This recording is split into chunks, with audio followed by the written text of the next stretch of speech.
San Pedro de Atacama is a pretty incredible place.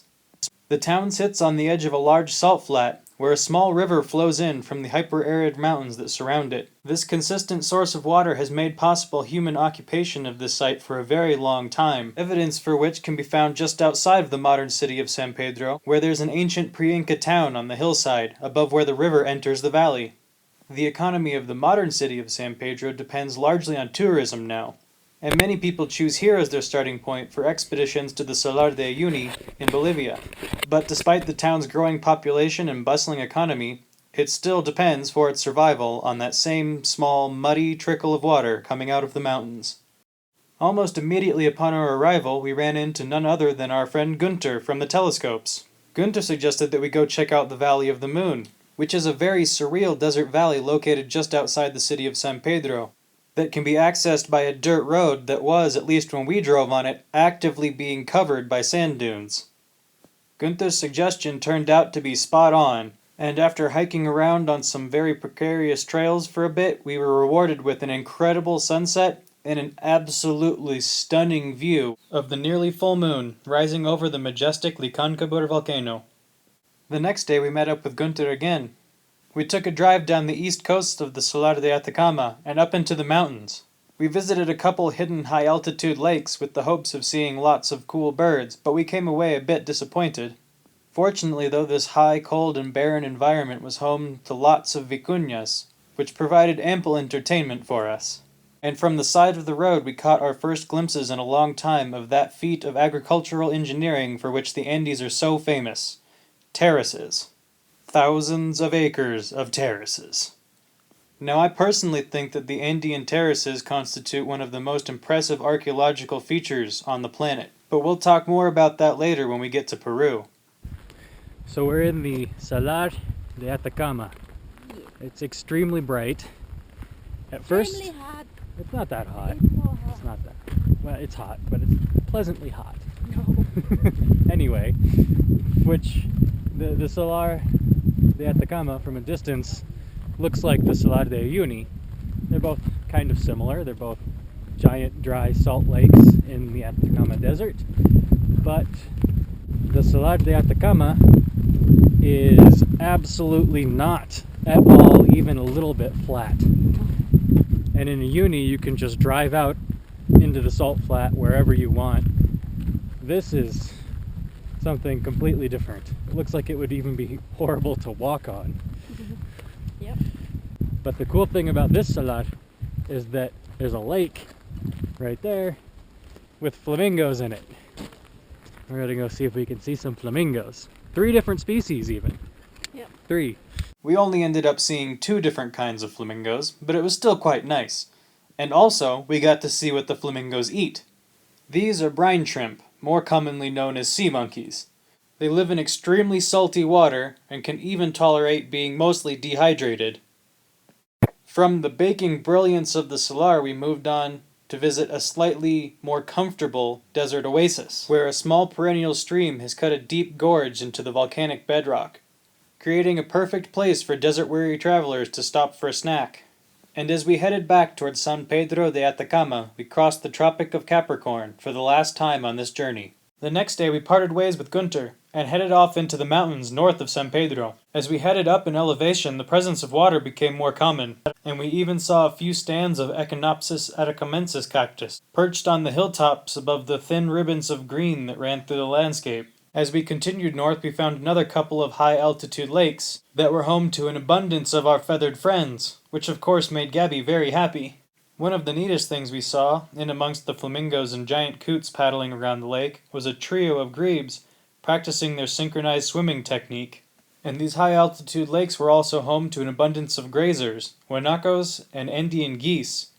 But the main attraction of the area isn't the wildlife, it's the manifestations of volcanic activity. The route was lined with sulfur-spewing giants, but the next morning had something even more exciting in store for us. So we camped out in the mountains last night in an attempt to get us closer to the geyser that we're going to try and see today. It was cold last night, well below freezing. I hope this geyser is worth it. Well, that was definitely, hands down, the coldest drive of the trip so far. Yeah, can feel my fingers. I think it's still below freezing out here, Yeah. but it was definitely worth it. Geysers everywhere. I guess they're not really geysers, it's more like hot springs. They're not actually shooting water up into the air, but it's still pretty cool. The Tatio geyser field is comprised of hundreds of small geysers and bubbling hot springs, all spewing out boiling water at 80 degrees Celsius. The water here boils at a cool 80 degrees Celsius because of the extreme elevation. The geyser field is located at over 4,000 meters above sea level, which is also why it's so darn cold. Every night the temperature drops below freezing, which is also what makes the geyser field so impressive. As the hot water mixes with the cold air, huge plumes of steam rise hundreds of meters up into the sky. The geysers here are also home to extremophilic microorganisms, happily making a living in the boiling salty water that spews out of the ground. While visiting the geysers, we ran into fellow travelers Ashley and Jason, traveling around South America in their van, which they had shipped down from Seattle. They were more than happy to give us a tour of their home, which after spending a very cold night in the desert, looked incredibly comfortable. But of course the price for this level of comfort is steep.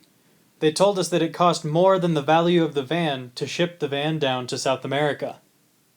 The last order of business for us at Tatio Geyser Field was to enjoy the warm water in their natural swimming pool, which was a delicious, well-deserved treat after the coldest drive of the trip. On our way back to San Pedro we met Andres, who is a Chilean backcountry motorcycle tour guide. Links to his site can be found below. We made our way back to San Pedro for one more night, and then continued our journey northwards. And none too soon either. As we were leaving town we discovered that one of the volcanoes near San Pedro had started to erupt. The locals were all acting as if this were a more or less normal thing, but honestly erupting volcanoes make me a bit nervous, and I was quite happy to move on to our next destination. Heading north and west from San Pedro, we passed through the desert city of Calama, and just to the north we passed by the Chuquicamata copper mine, which is by excavated volume the largest in the world. Chile is home to 6 of the 10 largest copper mines in the world, but this one takes the cake. By 2007 this mine had produced 29 million tons of copper, and there's still no end in sight to the ore body. And of course moving all of the dirt out of what is probably the biggest hole humans have ever dug is no easy task, and the vehicles used to do so are also overwhelmingly large, just like the mine. We wound our way around the mine, and eventually the highway took us back down to the ocean. We happened to arrive at the seashore at low tide, which had exposed all kinds of interesting creatures living in the tidal pools and rock crevices. And while we had a great time spending a couple hours wandering around observing the wildlife, the scene on the beach was also a bit depressing. There was actually more bits of plastic on the beach than seashells in some places, which for me served to highlight the absolutely abysmal way that we humans treat the planet that sustains us. The next morning we awoke to cold, gray, and foggy weather, which did pretty well to match my mood at the time, brought about by seeing literal tons of plastic pollution spread across a pristine natural environment. The highway eventually brought us to the city of Iquique, where we saw people parasailing high above the city, tiny specks floating on the constant sea breeze that gets pushed up by the gigantic dunes. And shortly after Antofagasta, we arrived at one of the world's best preserved ghost towns. And it just so happens that today is also Halloween. Spooky! Whoa. Actually, it's really not that spooky here.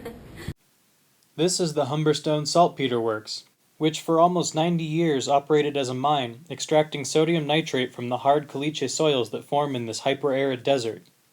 Sodium nitrate is extremely valuable for 2 reasons. Number 1, it's a natural fertilizer, and number 2, it can be used to make explosives. However, in the early 20th century, a process for synthesizing nitrate was discovered by a man named Fritz Haber, certainly one of the more interesting characters in history. His work made possible the development of synthetic fertilizers, which somewhere around half of the world's population now depend upon for food. But he's also considered by many to be the father of chemical warfare, and was instrumental in the weaponization of chlorine gas during World War I. At any rate, his work also caused the decline and collapse of the Chilean nitrate economy, which left behind hundreds of abandoned ghost towns like this one scattered across the Atacama Desert. which is why as you drive across the desert you can see signs for ex-pueblos or former towns all over the place. Anyway, that's all for now. Thanks everyone for all your support and encouragement. If you have any questions or comments, please do let us know, and we'll see you all next time.